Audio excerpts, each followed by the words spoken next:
Soundstripe.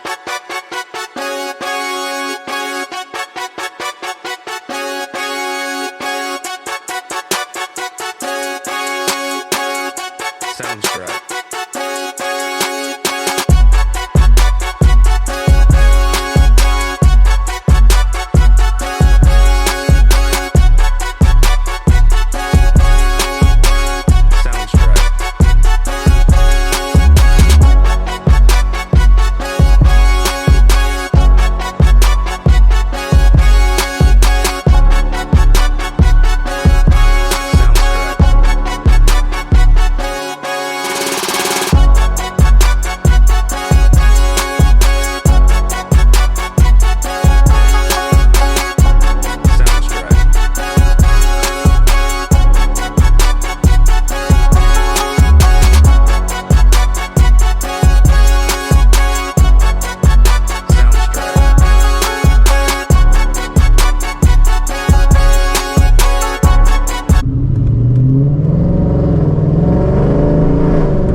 I love the pony wheels. I love the stock look. Oh, I forgot to tell you guys, I got a badass new license plate, GEN3YOT. I'll show you in the video. I haven't put this wheel liner in on this side over here because I still have to fill the air conditioning. The lift lifts 8,000 pounds, so does plenty for me. But shaved bay, Gen3, soon to have ported manifold, cold air, E85 tune, and pump gas tune through an N-gauge, through Lund. Lund's the best. Super helpful, super fast response, everything I needed to know, and they're the best no matter what anyway, so. Lund is the tuner, boys. So, we got the lokar shifter. I love it so far, guys. You just start the car, put it in gear, and then when you want it to be stuck in a select gear, you'll pop it over and say, like, I want to pull into a parking lot and still sound like a stick.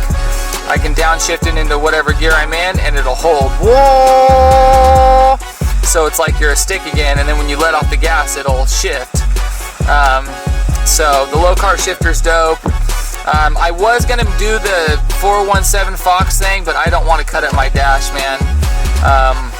I just want to leave it the way it is. It looks fine. There's the Kenwood double din, Clifford alarm, Dakota digital gauge cluster. I do want to upgrade to the newest gauge cluster eventually with all the more info, but I'll have an N-gauge here shortly anyway. So all original interior. Look at these seats.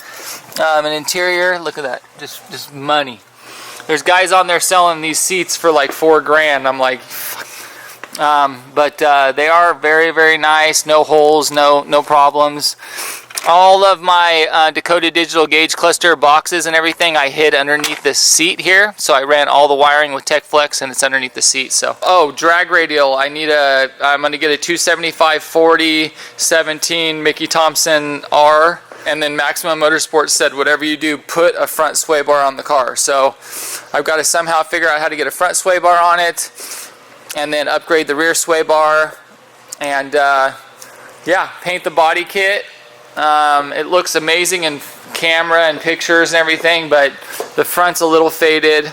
Oh, I got new headlights too. My boy hooked it up with some new headlights. So, but let me see if I can start it for you guys. I haven't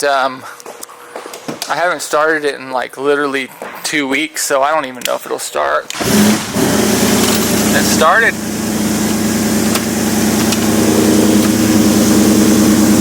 Dakota digital gauge cluster, magnaflow exhaust,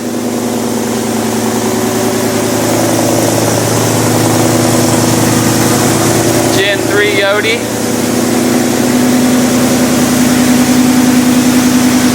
The ultimate sleeper right there, boys. So, yeah, I'm excited to get it all done, man. But yeah, it's a clean little car.